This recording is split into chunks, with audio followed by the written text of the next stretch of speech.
প্রিয় শিক্ষার্থী, আশা করি ভালো আছো। আজ আমার আলোচনার বিষয়বস্তু হচ্ছে রেজোন্যান্স বা মেসোমারিক প্রভাব, রেজোন্যান্স অর মেসোমারিক ইফেক্ট। আমি আজ প্রথমেই রেজোন্যান্স আলোচনা করব, তারপর মেসোমারিক প্রভাব আলোচনা করব। এখানে মূলত রেজোন্যান্স বা মেসোমারিক প্রভাবের ক্ষেত্রে আমরা কি দেখতে পারি? আমরা দেখতে পাই বা আমরা বলতে পারি যে কোনো কেমিক্যাল স্ট্রাকচার এটা রেজোন্যান্স প্রভাবের ফলে দুই বা তার অধিক ডিফারেন্ট ফর্মে আমরা লিখতে পারি। যেমন বেনজিন, রেজোন্যান্স স্ট্রাকচার প্রদর্শন করে থাকে বেনজিন। এখন বেনজিন যে তোমার রেজোন্যান্স স্ট্রাকচার মানে রেজোন্যান্স কাঠামো তোমার গঠন করবে, এটা দেখে আমরা বা কীভাবে আমরা এটা বিষয়টাকে আমরা বুঝতে পারি বা বুঝতে চাই। এখানে একটা বিষয় দিয়ে খেয়াল করো, বেনজিনে আমাদের টু টাইপসের বন্ধন রয়েছে। একটা হচ্ছে carbon carbon double bond, carbon carbon single bond, দুটো মিলেই হচ্ছে বেনজিন। যেমন বেনজিনের স্ট্রাকচারাল রূপ যেটা আমরা দেখলে carbon carbon double bond, carbon carbon single bond, carbon carbon double bond, carbon carbon single bond, carbon carbon double bond and carbon carbon single bond. প্রত্যেকটা কার্বনের সাথে আমাদের হাইড্রোজেন পরমাণু রয়েছে। এটা হচ্ছে বেনজিনের মূল গঠন আর কি। তাহলে এখানে আমরা একটা বিষয় ক্লিয়ার হতে পারি, আমরা জানি যে কোনো যৌগের কার্বন কার্বন হচ্ছে সিঙ্গেল বন্ধন দৈর্ঘ্য, কার্বন কার্বন সিঙ্গেল বন্ধন দৈর্ঘ্য যেটা, সেটা হচ্ছে 154 পিকোমিটার, কার্বন কার্বন সিঙ্গেল বন্ধন দৈর্ঘ্য। এবং কার্বন কার্বন ডাবল বন্ধন দৈর্ঘ্য হচ্ছে, কার্বন কার্বন ডাবল বন্ধন দৈর্ঘ্য এটা হচ্ছে 134 পিকোমিটার।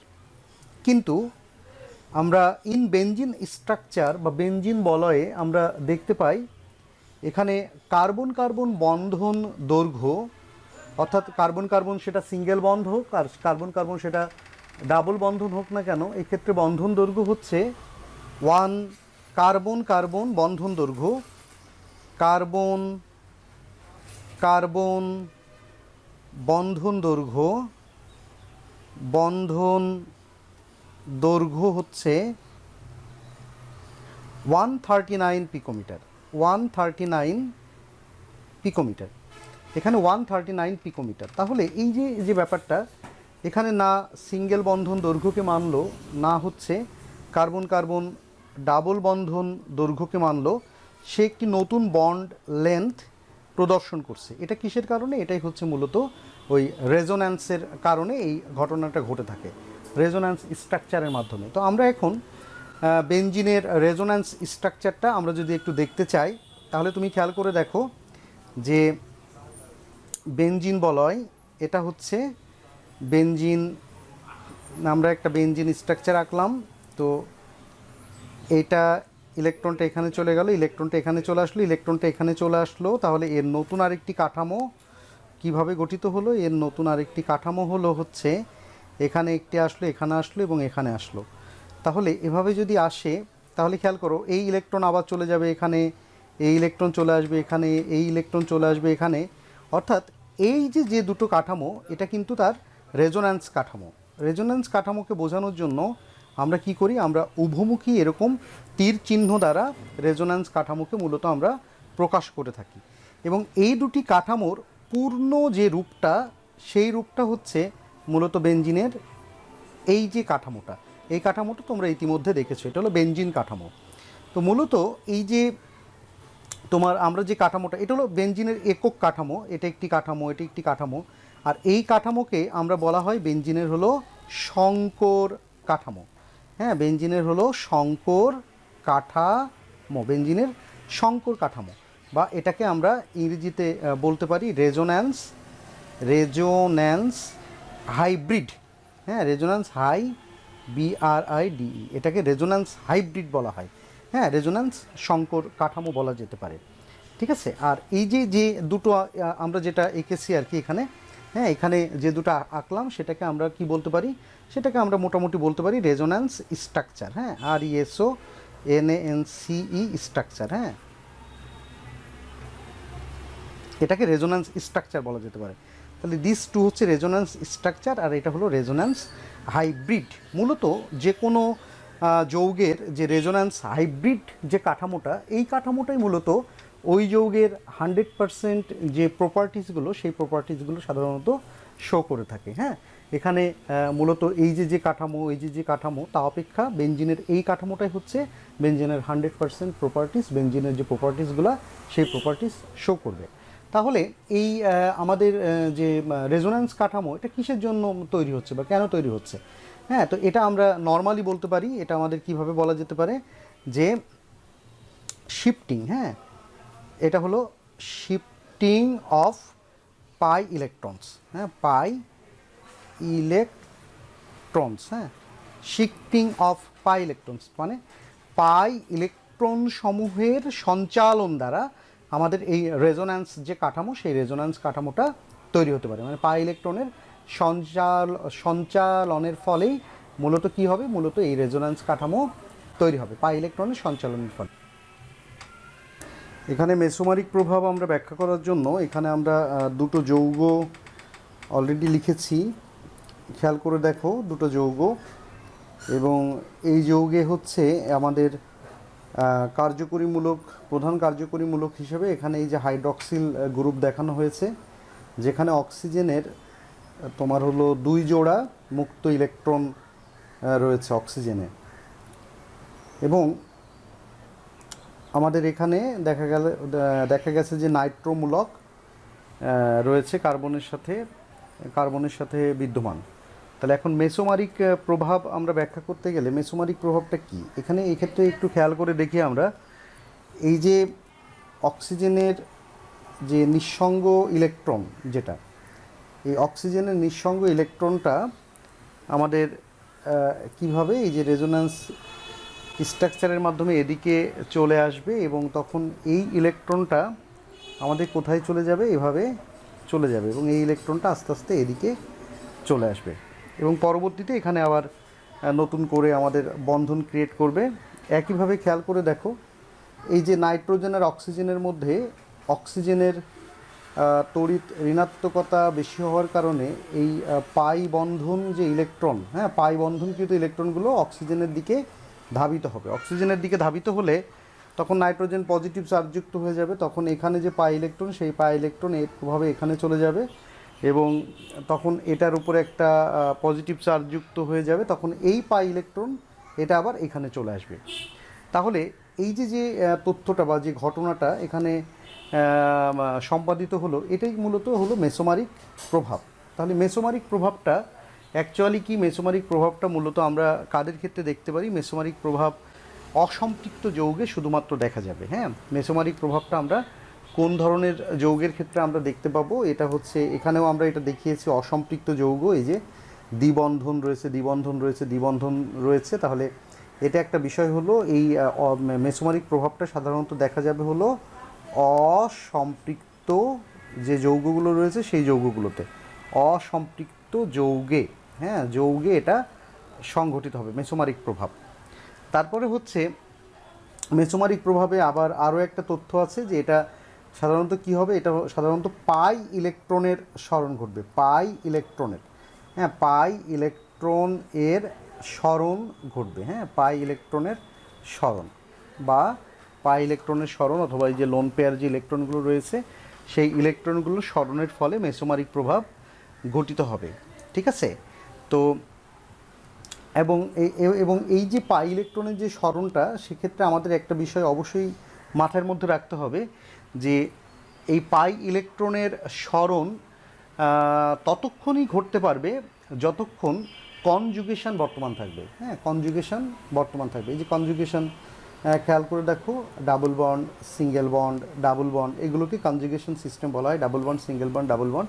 তো এভাবে যদি আমাদের কনজুগেশন সিস্টেমটা বর্তমান থাকে, তাহলে কি হবে, তাহলে পাই ইলেকট্রনের স্মরণ অলরেডি ঘটতেই থাকবে। এবং মেসোমারিক প্রভাবের এই যে ইলেকট্রনের যে সরণটা, ইলেকট্রনের এই সরণ কিন্তু এটা স্থায়ী, হ্যাঁ, এটা হচ্ছে অস্থায়ী না, হ্যাঁ, ইলেকট্রনের সরণ হচ্ছে স্থায়ী। তাহলে আমরা এটাও একটু নোট আকারে নিতে পারি যে ইলেকট্রনের সরণটা হচ্ছে স্থায়ী, ইলেকট্রনের সরণ স্থায়ী মেসোমারিক প্রভাবে, ইলেকট্রনের সরণ স্থায়ী। এখন এখানে আমরা যে কন্ডিশনটা দেখলাম, একটা দেখলাম যে আমাদের ইলেকট্রনটা হচ্ছে অক্সিজেনের থেকে কার্বন অভিমুখে চলে যাচ্ছে, লোন পেয়ার যে ইলেকট্রনটা বা যোজ্যতা ইলেকট্রন বলা যেতে পারে, হ্যাঁ, যোজ্যতা ইলেকট্রন। আবার এখানে পাই ইলেকট্রন রয়েছে এবং যোজ্যতা ইলেকট্রনগুলো কি হচ্ছে, এটা হচ্ছে কার্বন অভিমুখী তোমার হলো চলে যাচ্ছে, হ্যাঁ। আবার হচ্ছে আমাদের এক্ষেত্রে তাহলে এখানে যদি কার্বন অভিমুখী চলে যায় তাহলে আমরা এক্ষেত্রে কি বলতে পারি, আমরা এক্ষেত্রে বলতে পারি যে এই মানে অণুর এই যে এই অংশ, যে অংশটা, এই অংশের ইলেকট্রন ক্ষমতা কিন্তু এক্ষেত্রে বৃদ্ধি পাচ্ছে, ঠিক আছে। মানে ইলেকট্রন সিস্টেমটা কোন দিকে চলে যাচ্ছে, আমাদের সিস্টেমের এই অভিমুখী চলে যাচ্ছে। তাহলে আমাদের কি হলো, এই ইলেকট্রন এসে এই অংশের ইলেকট্রনের ডেনসিটিটা আমাদের বৃদ্ধি করে দিচ্ছে। তো এই ধরনের যে সিস্টেমটা, অর্থাৎ যদি এরকম কার্বন পরমাণু অভিমুখী তোমার পাই ইলেকট্রনগুলো চলে যায় বা চলে যেতে থাকে, হ্যাঁ, তাহলে সেক্ষেত্রে আমরা সেই যে মেসোমারিক প্রভাবটা, সেই মেসোমারিক প্রভাবকে আমরা কোন ধরনের মেসোমারিক প্রভাব বলতে পারি, এটাকে আমরা ধনাত্মক বা পজিটিভ মেসোমারিক প্রভাব এটাকে বলতে পারি, ধনাত্মক মেসোমারিক প্রভাব, ধনাত্মক মেসোমারিক প্রভাব এটাকে বলা যাবে, ধনাত্মক মেসোমারিক। এবং এটাকে আমরা প্লাস এম দ্বারা আইডেন্টিফাই করে থাকি, হ্যাঁ। এটাকে আমরা কী দ্বারা আইডেন্টিফাই করব, এটাকে আমরা প্লাস এম দ্বারা আইডেন্টিফাই করব। তাহলে এটা যদি ধনাত্মক মেসোমারিক প্রভাব হয় তাহলে এটা অবশ্যই আমাদের ঋণাত্মক মেসোমারিক প্রভাব, হ্যাঁ, এটা হচ্ছে ঋণাত্মক মেসোমারিক, ঋণাত্মক মেসোমারিক প্রভাব, হ্যাঁ, এটা হলো ঋণাত্মক মেসোমারিক প্রভাব দেখাবে, ঋণাত্মক মেসোমারিক, এবং এটাকে আমরা মাইনাস এম দ্বারা প্রকাশ করব। ঋণাত্মক মেসোমারিক প্রভাবটা হচ্ছে মাইনাস এম দ্বারা সাধারণত প্রকাশ করা হয়। তাহলে আমরা এখানে একটা তথ্য দিলাম, সেই তথ্যটা হচ্ছে যে ধনাত্মক মেসোমারিক প্রভাব দ্বারা এটা কি করবে, এটা হচ্ছে এদিকের ইলেকট্রন ডেনসিটিকে বৃদ্ধি করবে। এই বিষয়টা আমরা আবার আরেকটু ভালো করে যদি বোঝাতে চাই তাহলে আমরা বেনজিন বলয়ের সাথে আমরা এটাকে রাখলে আমরা বুঝতে পারবো। যেমন ধনাত্মক মেসোমারিক প্রভাব যে সকল যৌগ দেখায় সাধারণত প্লাস এম ইফেক্ট প্রদর্শনকারী যে গ্রুপগুলো, হ্যাঁ, প্লাস এম ইফেক্ট যারা দেখাবে, যে সকল যৌগ দেখাবে তাদের মধ্যে আমরা কয়েকটা উদাহরণ হিসেবে যদি দেখাতে থাকি তাহলে সেটা হচ্ছে এই যে NH2 অ্যামিনোমূলক এর নিঃসঙ্গ যে ইলেকট্রন আছে সেটার জন্য, কিংবা এখানে লেখা যেতে পারে যে এন এখান থেকে এইচ যদি একটা আর দ্বারা প্রতিস্থাপিত হয় তাহলে NR-H, হ্যাঁ, কিংবা আমরা লিখতে পারি NR2, তারপরে যে আমরা ইতিমধ্যে দেখিয়েছি যে হাইড্রক্সিল গ্রুপ যেটা, হ্যাঁ, সেটা হচ্ছে আমাদের ধনাত্মক মেসোমারিক যে প্রভাব সেটা দেখাতে পারে। তারপর হচ্ছে অ্যালকক্সিমূলক যেটা OR, হ্যাঁ, অ্যালকক্সিমূলক যেটা সেটাও আমাদের ধনাত্মক তোমার মেসোমারিক ইফেক্ট এটা দেখাতে পারে। তো এইভাবে অনেকগুলো ইটিসি ইত্যাদি বলা যেতে পারে, এগুলো আমাদের সাধারণত এই প্লাস এম ইফেক্ট প্রদর্শন করবে। আর মাইনাস এম ইফেক্ট যারা প্রদর্শন করবে, মাইনাস এম ইফেক্ট, হ্যাঁ, এরা প্রদর্শনকারী যে গ্রুপগুলো সেই গ্রুপগুলো সাধারণত হচ্ছে যেমন নাইট্রোমূলক হতে পারে, হ্যাঁ, NO2, যেমন আমরা ইতিমধ্যে দেখিয়েছি যে এটা ঋণাত্মক মেসোমারিক প্রভাব দেখায়। তারপরে হচ্ছে কার্বনিলমূলক হতে পারে, হ্যাঁ, C ডাবল বন্ড ও কার্বনিলমূলক থাকলে সেটা আমাদের ঋণাত্মক মেসোমারিক প্রভাব দেখাতে পারে। তারপরে সায়ানাইড যেটা সেটা আমাদের ঋণাত্মক মেসোমারিক প্রভাব দেখাতে পারে।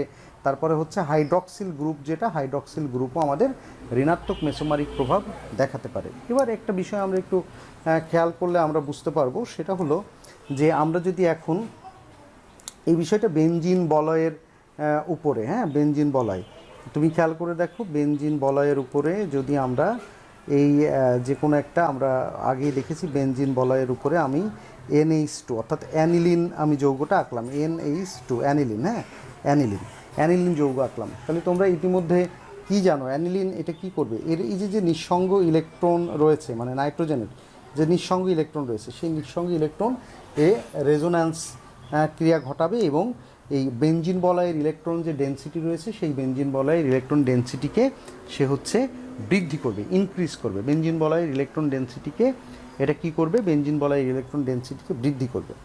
অপরপক্ষে আমরা যদি এখানে দেখি যে নাইট্রো মূলকটা যদি আমরা খেয়াল করি, NO2 নাইট্রো মূলক যদি থাকে, তাহলে এটি আবার বেঞ্জিন বলয়ের ইলেকট্রন ডেনসিটিকে কিন্তু ডিক্রিজ করবে, অর্থাৎ এটি বেঞ্জিন বলয়ের ইলেকট্রন ডেনসিটিকে কমিয়ে দিবে। বিষয়টা যদি আমরা একটু ব্যাখ্যা করতে চাই বা আমরা একটু ভালো করে বোঝার জন্য আরেকটু আলোচনা করতে চাই, তাহলে আমরা এটাকে কিভাবে আলোচনা করতে পারবো, আমরা একটু খেয়াল করি, তাহলে এটা আমরা এখানে বুঝতে পারবো বিষয়গুলো যে কিভাবে এটা বৃদ্ধি করবে বা হ্রাস করবে।